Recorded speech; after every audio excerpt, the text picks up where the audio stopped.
Okay,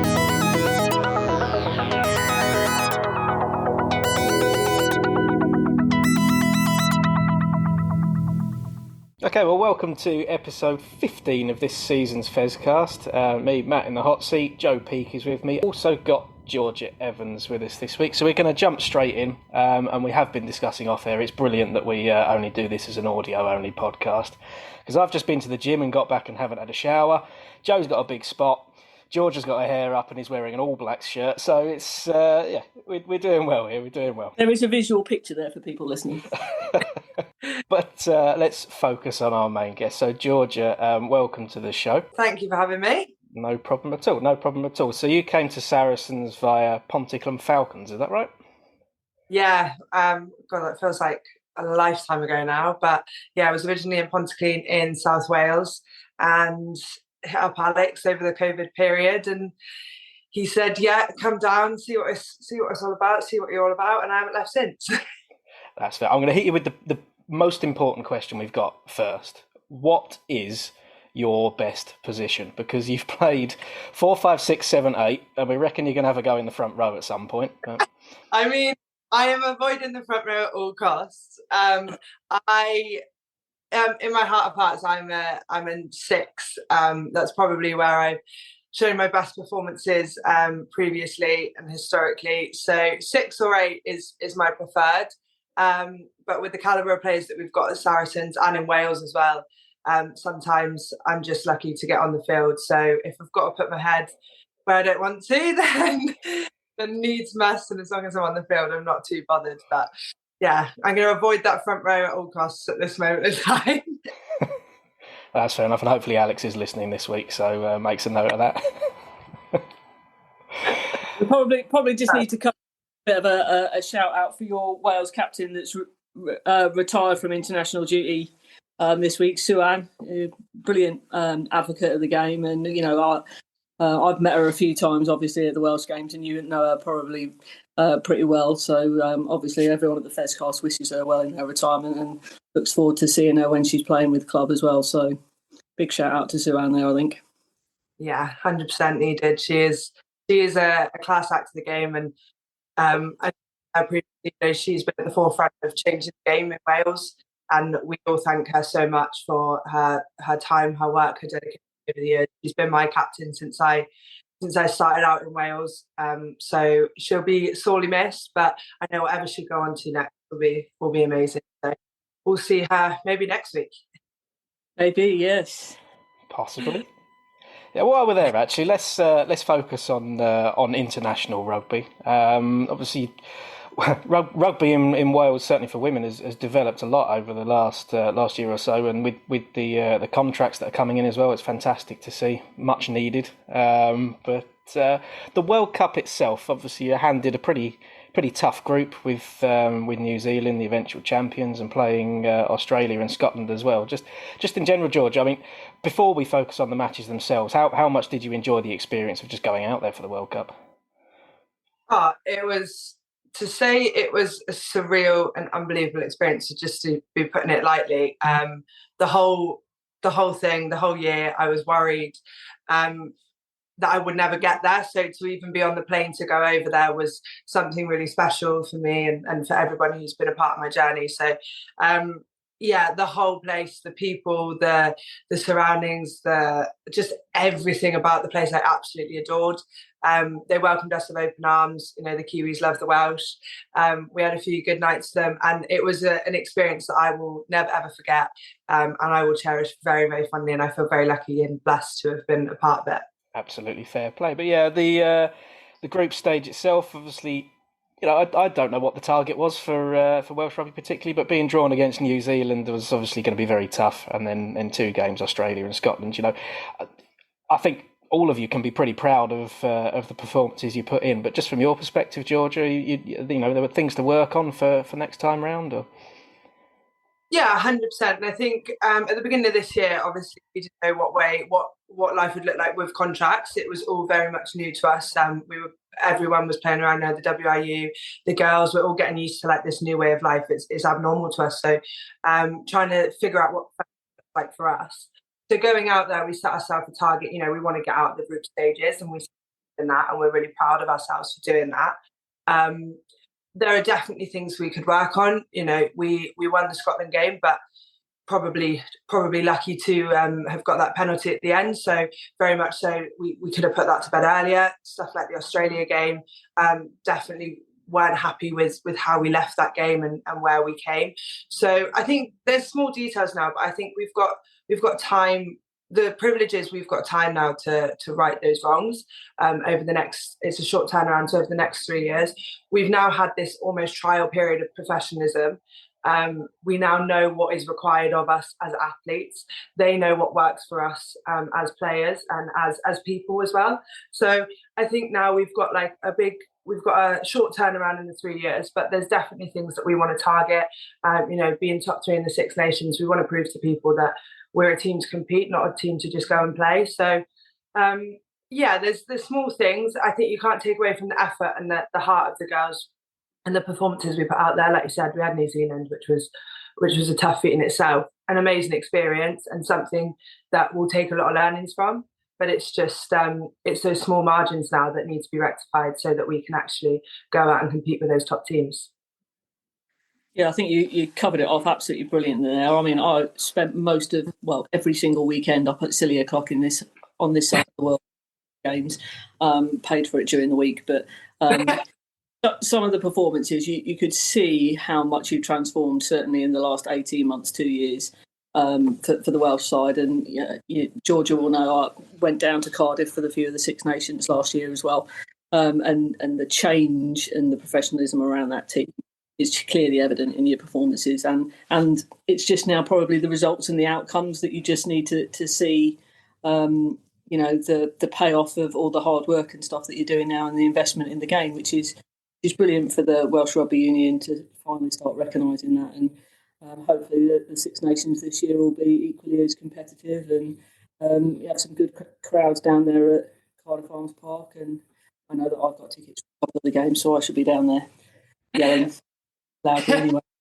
We hope to see you on the pitch this time rather than commentating. So that probably leads us quite nicely into asking how the arm injury is now. Obviously, was it February? You had that. Was it February? I was down at the Bristol game when it happened, and I can certainly tell you from our side that the stunned silence and the noise you were making after that awful that you suffered was just, I mean, it was something awful for us to see on the sideline as well. But how is the arm now?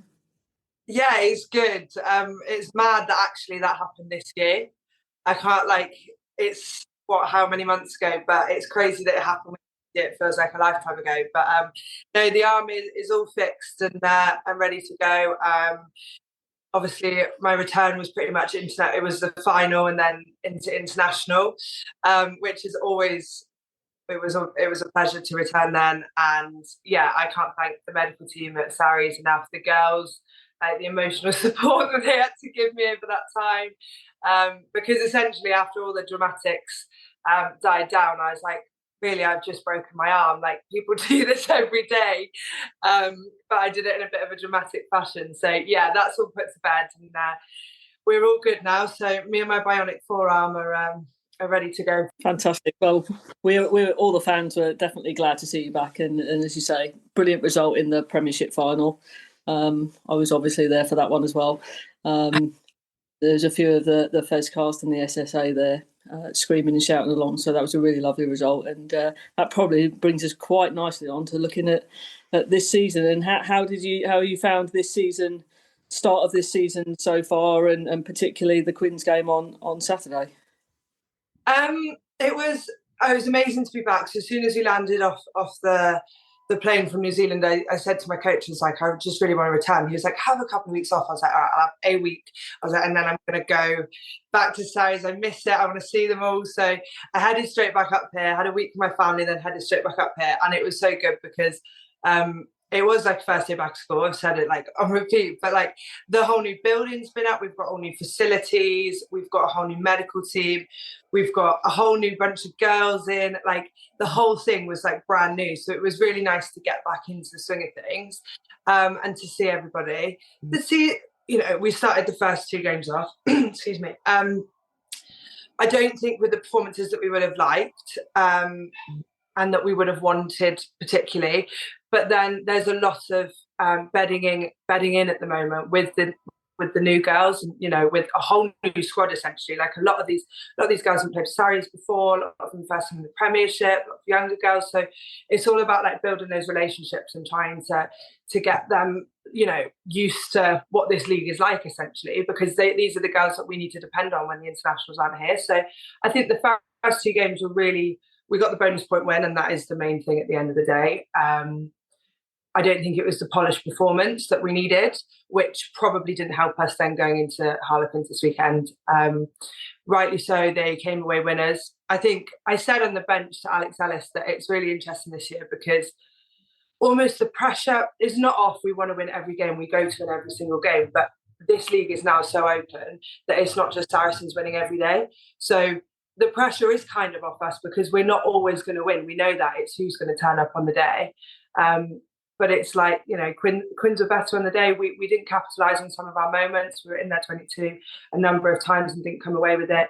They were more significant with it. They were better with the ball and their ball usage in the second half. And they took their moments and they ran with it. So I think we'd be disappointed to not pick up, a losing bonus point. But again, it comes down to execution, comes down to discipline, which is definitely going to bite us in the bum if we don't sort it out. And then, going forward, it's about these partnerships and these girls working together. Because, like I said, the England girls are now coming back in drip feeding.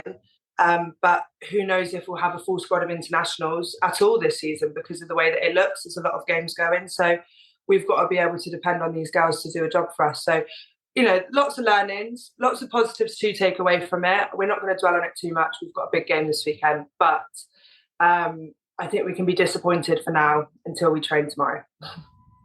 That seems fair enough to me. And, Joe and I were talking before we started that I think both of us took a bit of offence to a couple of unnecessary social media comments, actually, about the performance against Quins. But I think you've kind of nailed it, really, that you've had a lot of players rotated out. They're out away, 19 internationals away, a few players injured. There's almost 3 squads worth of girls that are featuring over the course of this year, probably. So to actually, win the cup games that you have, win a few games at the start of the season, and then play against the Quins team, who are probably going to be up there by the end of the season, as they normally are. Plus the fact that we've talked a bit last season on this show as well, how it is much better for Premier 15s for it to slightly squeeze together and there to be 4, 5, 6 teams potentially that could win the title rather than Saracens walking away with it every year, as much as we like that. But I think you probably got it there. There's plenty to work on, but equally, it's good for the league. Well, the closer the games we get, the more entertaining it is. The more people are gonna go online, watch it on BBC. The fact that BBC is showing the competitive games is just a testament to where this league is going. So it is only positive. Obviously, we want to be at the top and we want to be winning, but like you said, it makes the whole thing more entertaining and for people to tune in and watch. We've now got that platform to do so, but take advantage of it. It certainly makes a difference as well that we had a slightly better end to 2 weeks ago playing against Wasps after the men losing to Tel Aviv. So hopefully there's a few new fans going there as well. But yeah, I know. Oh, bless them. They try. It's both teams being rotated is fair enough. But yeah, there we go. And you've obviously got a really competitive couple of games coming up. You've got Gloucester at home this forthcoming weekend, and who are currently top of the table, and Sale Sharks, who have played brilliantly, and they're 3 from 3 as well this season and sitting in second place. So home and away for the next couple of weeks. What's your kind of take on those games coming up? I think Gloucester's going to be the interesting one. They've done a lot of signings over summer. You've seen them bolstering their squad. Every single week there was a new signing. So it makes it exciting. A lot of girls have gone there and they absolutely love it. They call it the circus. They adore it down there. So they say that it's, very family-like and, we can relate to that. So I think them coming to us is always going to be telling. They're coming to our home ground, and I think that we like to build Sarries up to be a bit of a fortress down at StoneX. We don't want to be losing down there, so it's a challenge for them. But I know that they're going to be coming all guns blazing. Obviously, I've got a lot of the Welsh contingent is down there. I know they've been building pretty nicely. They're 3 from 3. They've got 3 bonus points already, which is great because, you know, previously they've struggled in last season and the season before that. So I think it's really positive that we've got a new kind of up and coming, I want to say Exeter. You know, Exeter came out of the blocks last year and absolutely destroyed the league, and they were in the final. So who knows what Gloucester can bring, and they're always there and thereabouts. They're always, you know, pushing for top 4. So who knows, this could be their year to get into those semi-finals. And I think that they're really going to test us, especially their pack, their dominance. So we've just got to, you know, take the learnings from the last 3 games. Actually, we've got to take our learnings, our discipline. We've just got to make sure that we are consistently on the right side of the referee's whistle and taking our opportunities. And same with Sale. I think going up to Sale, theirs is a little bit of a fortress up in that muddy pitch we love to play so much on. And they always challenge us in the positive ways. They always make for an entertaining game. I do really enjoy playing Sale because you kind of never know what they're going to bring. They're very, very rogue in their style of play. So it's going to be an enjoyable weeks. It's going to be testing for us, but I know that we want to finish this Christmas now. It's a long old season, but the more points that we can bag this side, the better it's going to be for us come the end of the season. So 2 big challenges ahead, but I think before Christmas, this is a time now, you know, I think we're still without a couple of internationals. It's really the time now to put the hammer down and show that actually we don't need to depend on individuals. As a squad collectively, our strength and depth is growing, and we can do the job, hopefully. Fingers crossed. Well, I think the crowd will definitely be out in voice at the weekend at home at Stonex, and we'll try and be that 16th player on the pitch for you and give you loads of good cheering coming on with a bit of luck. And I know that their club are heavily promoting that, and it will be a really, as you say, competitive game. Hopefully the weather stays nicer, if a little bit chilly, but hopefully there's no snow and wind and iciness floating around. Fingers crossed, because that's a bit chafy for you. Well, I know the Saturday we are doing I can't remember what the tagline is, but the World Cup stars coming back. So those who won't be playing on the Saturday, they will be all milling around. So yeah, say hello. Yeah, I'm sure it's a bit of a celebration for the returning World Cup stars. So if you haven't got your tickets already, get your tickets to the Stonex on Saturday. The double header, the men are playing on Sunday, but get your tickets for Saturday. Gloucester, going to be a really good game. There's my pitch. Always a good plug. Always a good plug. I mean, I've already got my season ticket, Joe. So don't worry about me. But I'm normally, especially when we're playing against Gloucester, I'm normally one that's hiding behind my seat because it's always a little bit edgy. So. I mean, the other, you know, I always save big questions first and last. We've talked about your position, Georgia, but final question from me: the pink bow. Yeah. How important is it to you making sure you have a pink bow for every single game? And where did it come from as a bit of a trademark?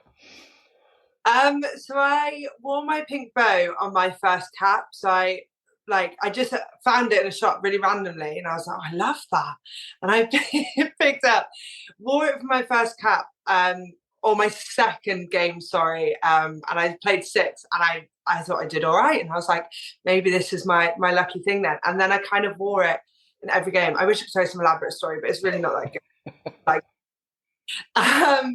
But now it's kind of stuck with me, and everybody knows me as the girl with the pink bow. Like, nobody recognises me without it. So like, it's kind of one of them things now that I need to always stick in my hair. Plus, it's always helpful. My dad doesn't have a clue where I am on the pitch. My gran and my nan have no idea where I am on the pitch. So with a big pink bow, they can't miss me. So I do have a selection of them. I wear a different colour to training every day. But I do have my pink one that will stay with me for games, even though it never matches the kit that I'm wearing. So that should be your new social media handle, the girl with the pink bow. Yeah. I love that. I'm to be honest, I'm not having that no one can find you on the pitch without it. That's not right at all. I know where you are. I mean, you know, if I was on the rugby pitch in front of you, I'd be running sideways. I'm not, that's not happening. So the pink bow or not, it doesn't matter. The pink bow is extra scare factor, I think, because people can come in then. It's just an advance notice for people. Yeah. And Obviously, got a pink wrap quite often on your arm as well now, haven't you? Yes, I started wearing. I started off with a big arm guard with like pink over the top of it, and I loved that. But the arm guard's quite chunky, and as like the games have gone on, I've taken that off and I've gone to smaller and smaller. So we've stuck with black so that I'm not so noticeable when I'm putting my hands in the rucks. Method in your madness. I like it. So there's a little bit of a pink on the edge, but just to try and like take away from the fact I'm sticking my head in places I might not be allowed, trying to be undercover. For any referee listening, that never happens with Georgia. It's just in case you pushed into that area as opposed to doing anything deliberately. Exactly. Good goal. All those yellow cards, it's a total accident. It was never me. So I must admit, last season I did notice you quite often got the yellow card because of everyone else's infringements are 4, 5, 6, and you were the last one. you were the one that got the warning. I was. I always get a slap on the wrist. Me and Alex made a deal that if I was well behaved in the next 2 games, that included the Quins game, no penalties, I'd get my own bib and he'd wash it for me every week. So we one game down, and that's not bad. I didn't know penalties last week, so I'm hopeful. I'm hopeful for this bib. We'll be keeping an eye. Yeah, when you come flying in at the side of a ruck, over the top of it. Just put your pink bib on a pink bow on somebody else's head, and go, it wasn't me, look, somebody else. It's May that's getting in trouble now, so maybe it has me. Until now, she is making up for it with her tries, though. She seems to be the try-making machine at the moment. Yeah, she's on fire. The girl doesn't know how to stop. Like I'll forgive her for the penalties. She just can't stop. So yeah, she's brilliant. She's come away with yet another shiner, though, after the game at Quins, and she really must. This is our recommendation from the Fezcast to stop tackling with your face, mate. Make sure you tackle with the arm. Oh, she doesn't tackle anything else. Well, that's the problem. That's the problem when you're 4'9" or whatever she is, and you're actually tackling people's knees standing straight. You're always going to get a bit of a shiner. So maybe she needs a nice Zorro face mask or something to. Yeah. Yes. We've really gone sideways in this conversation. Yeah. Poor May. Bless her. But look, Georgia, just in general, over the next year or so, we've obviously got another World Cup coming up very, very quickly as well. What are you hoping to get out of the next? Let's just go 2-3 years. Look really far ahead. No one ever likes to give targets on this show, so I'm going to try and make you. Well, obviously, back-to-back Prem winners wouldn't be too shabby. I'd like to go back-to-back. We didn't manage to get that third title the first year I was here, so to do that would be pretty special. But in general, just to I've been really lucky enough to be a professional now over the last 6 months, and hopefully continue to do so. Just enjoy and embrace this. So just get better as time goes on. Make sure all my basics are up to scratch and stuff, but at the same time, just enjoying my rugby with Saracens. After last season, it wasn't exactly the season I wanted or planned. So doing that, getting back to Six Nations, goal for Wales, I would say, would be top 3 in the Six Nations. I don't see why we can't be up there. And then just continue that reign, really. So just keep pushing for those top spots with Saris and with Wales. We're in very different spots. We're winning every week with Saracens, and then I go back to Wales, and there's probably a bigger mountain to climb when we're competing with the likes of France and England in Six Nations. But I think they pose challenges to myself and to the girls in different ways, and I think it's about trying to figure out this crazy world that is now becoming women's sport and the professionalism of the era, trying to figure that out individually. So when we get to World Cup, I'm in the best physical place. Hopefully I get there. Seems as it's in England, it'd be pretty special. I know the crowds over here are absolutely crazy, so I'd love to be a part of it. To be remembered. I'd love to be over here to be recognised, not just for my pink bow, but for how I play. And just, finishing higher than we did as a country, finishing higher than we did in the World Cup, and really putting our stamp down. You know, we've got no excuse. We'll have had 4 years of professionalism by then.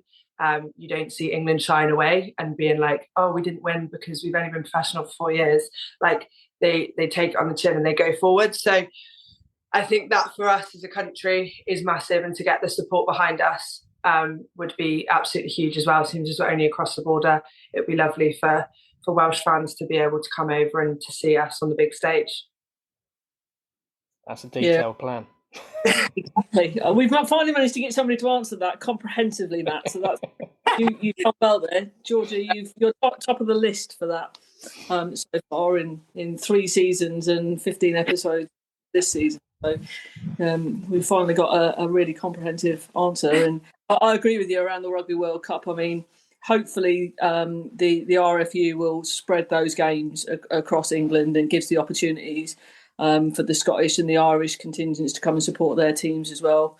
And obviously the Welsh across the borders, and I'm sure they'll be hosting them in various places across the country to just give everyone the opportunity to come out and watch those games. And as you said, you know, some of the crowds have been absolutely immense over the last sort of 12 months. You saw the Six Nations, you know, 10,000 plus attending games, you know, in the Six Nations. And I know that they've already sold upwards of 25,000 tickets for the France-England Six Nations game at Twickenham. So, you know, that's going to be close. I wouldn't be surprised that ends up breaking the record that they set at Eden Park for the World Cup final. So it's on the up, and, you know, we're really lucky in this country that we've got a really good supporter of not just women's rugby, but women's sport. I think it's definitely that up and coming, and I just hope that the powers that be allow people to still come and visit and watch those games by not elevating ticket prices for the sake of ticket prices, because there is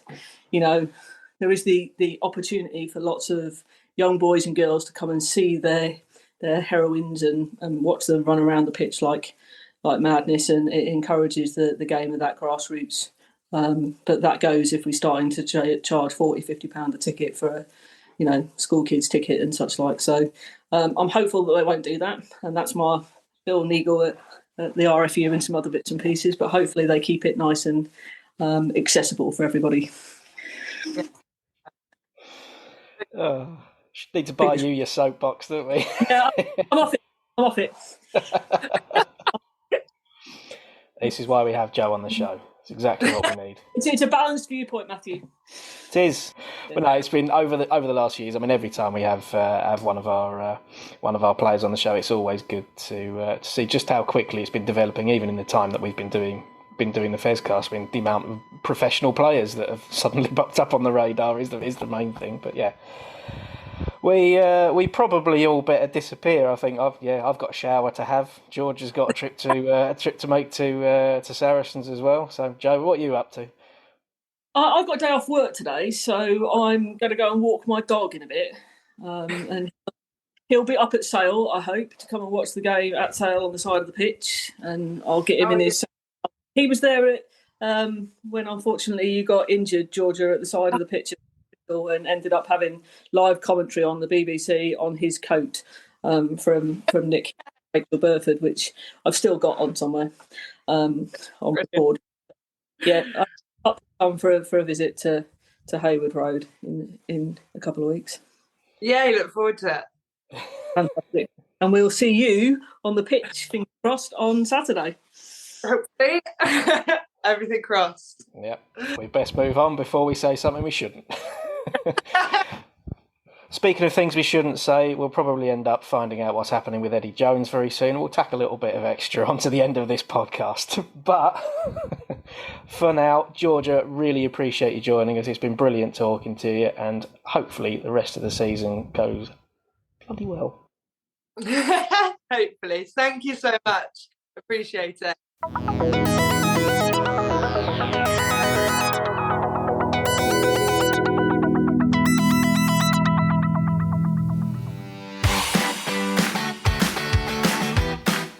You are listening to the Fezcast, which is proudly sponsored by the Saracens Supporters Association, and I'm Alison Davis, one of the SSA committee.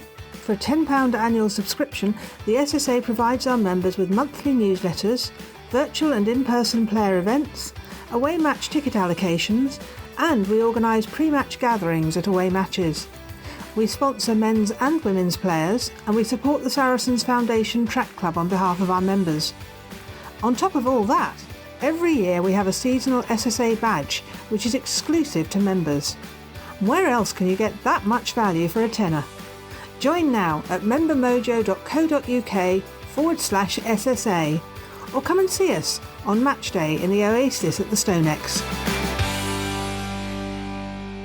This is the Fezcast. So yes, we were going to have a pretty short podcast this week, but as we mentioned at the back end of the chat with Georgia, we were planning on coming back if there was any news from the RFU, which obviously there has been, and it was Jez's week off this week, which typically meant that the big news occurred and Eddie Jones has been sacked by the RFU. So I think it's only fair, given he's Eddie's biggest fan, we let Jez mourn the loss of Eddie Jones. How are you doing today, Jez? Well, I just posted on Facebook something about Eddie's win ratios, which we will talk about in a minute. For my friend Paul Stagg, who was at the last game I went to, the Northampton Saints game, he came for his first Saracens game. He posted, he thought of me when he heard the news, and all he could hear was the great Bill McLaren saying, "There'll be someone be raised in Banbury tonight." And indeed, yeah. I've said many times before, this isn't an Eddie Jones roast, but yeah, I'm afraid it is. You know, the most overrated coach in rugby union, and still to this day, people are. You know, Matt Giteau has tweeted today saying, "It's madness." You know, he's a great coach. He's got it time and time and time again right. I'm sorry. 2 runners-up medals as head coach at World Cups is not getting it right time after time after time. You know, 9 months out from a World Cup, we can't see improvement. We can't see the way that England are playing. They had to do something. The RFU had to do something. We'll talk about how badly they're going to screw up afterwards. But yeah, I have no worries about saying "Tata, Eddie," and, you know, I'll drive the van to his house and pack up his stuff and take him to the airport quite happily myself. I'll take a couple of days holiday to do it.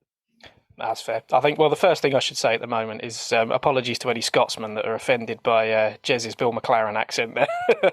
But no, look, what we should say as well is obviously it's going to be a fast-moving story, and probably by the time we finish recording, something else is going to have happened. But at this point, we know Eddie's gone. We know Richard Cockerell was in interim charge, but beyond that, we know absolutely nothing. So that's that to say. I mean, we've spoken a little bit off air, Jez, and I'm going to put the devil's advocate view in. Obviously, I agree with you as well that Eddie needed to go as soon as possible, but there is the worry, you know, how much is the RFU having to spend, A, getting rid of Eddie Jones, and B, bringing in whoever their preferred candidate may be. You know, it's a big call to make, and with a World Cup only just around the corner, it's not a huge amount of time for any new coach to bed in any new ideas, really, is it? No, it isn't. But I mean, what we got to lose? I mean, the RFU have written off the next World Cup. We've been saying that consistently on our Fezcasts for quite some time now. What is absolutely 100% certain is that under Eddie Jones, you know, we were not going to compete at the next World Cup. And I mean, I'll just throw some stats at you now, because everybody's been out there saying that Eddie Jones leaves with the best win percentage record of any England coach ever, 73%, which is correct. But then just break down year by year his win rate. So 2016 won every game, 100% win rate. 2017, they only lost one game, 90%. 2018 had a bad year, 46% win rate. 2019 went back up to 75, 2020, 81%. But then in the last 2 seasons, out of 24 games, England have lost 11 of them, with a 64% win rate in 2021 and a 39% win rate in 2022. Eddie's a busted flush. The way he coaches England is a busted flush. So I'd rather see somebody come in now, and not necessarily, you know, I think whoever comes in and takes England through to the next World Cup has got a bit of a free pass. at the end of the day. In the same way as Brian Ashton in 2007, the same as Rassie Erasmus in 2019. The expectation is low for this coach coming in. He's not going to get vilified if England don't even get out their group stages, provided we can see that there is a development, that there's a game plan that we are now trying to build for 2027. And you never know, like Brian Ashton in 2007 when we got to the final, like Rassie Erasmus in 2019 when South Africa won it, with the pressure off and the expectation off, we might see England perform better with a bit of a new coach bounce, as it were. No, that's pretty fair enough. I mean, obviously, all the talk at the moment is of Steve Borthwick. Now, that could move in one of two ways over the next 2 hours probably. Either Borthwick will go, nope, I'm happy at Leicester, I'm not ready for the England job yet, or he could take it and be on a 6-year contract by the end of the day. But I mean, where do your thoughts lie, Jez? Would you rather sort of see someone come in on a short-term deal to the back end of the World Cup and see how it goes, or for there to be a fairly lengthy process thinking about who our sort of succession plan is to 2027? Maybe Cocker even takes us into the Six Nations, and then have that long-term plan going forward. You know, there's lots of different ways of looking at it. What would your priorities be? Well, first thing for me to say is that as much as Eddie Jones going, I think we also need to look at Bill Sweeney and Conor O'Shea, because they are as complicit in the shambles of England rugby at the moment as anybody else. So I would ask the question whether those two guys are the right people to be making the decision on what England do next. That's number one.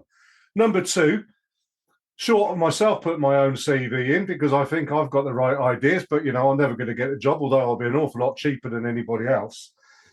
I think myself personally, I want to see Andy Farrell and Sean Edwards in charge of England. I don't think you're going to get either of those until after this World Cup coming. I think you're right about Steve Borthwick in so much as that, you know, he's had one Premiership win with Leicester Tigers. Yes, he has developed as a coach, but is it too early?